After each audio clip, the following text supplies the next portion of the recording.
आपने जिस व्यक्ति को कॉल किया है वह अभी दूसरी कॉल पे व्यस्त है। कृपया प्रतीक्षा करें या कुछ समय बाद कॉल करें।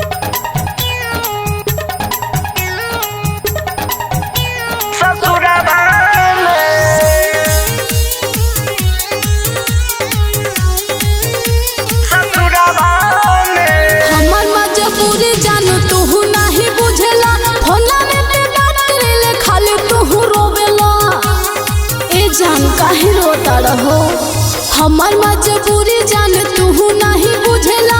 फोना में पे बात करेले खाली तू रोवेला।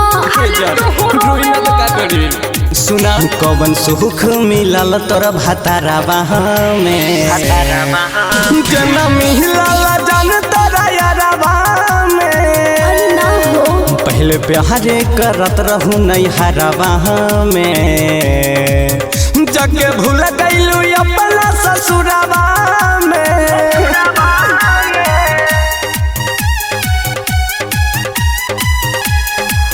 जगे भूल गईलू अपना ससुरबा में।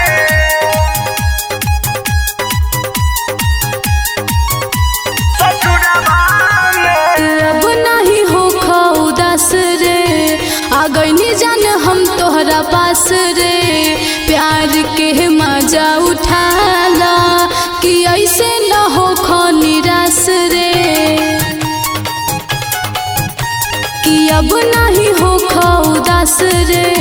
आ गईनी जान हम तोहरा पास रे। प्यार के मजा उठाला कि ऐसे न हो खो निराश रे। अब रहेलू जान तू सहारा में, हमरा महनो न लगे अपन घरबा में।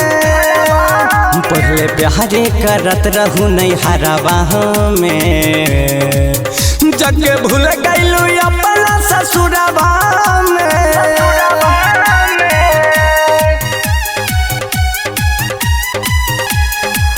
जगे भूल गईलू अपना ससुरबा में।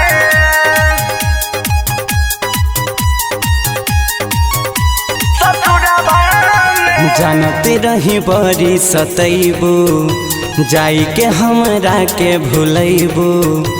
आवारा बन के घूमी ले रोजो, जानते रही हमके रोबैबू। ऐसने काहे सोचता रे, तनिका बात रोता रे। तोहर हई तोहरे रहब, सुनह बात कृष्णा राज रे। बफा के खंजर चलैलू लाभारबा में, कौन कहनी रहे जाना हमारा में। पहले प्यारे करत रहू नैहरबा में, जगे भूल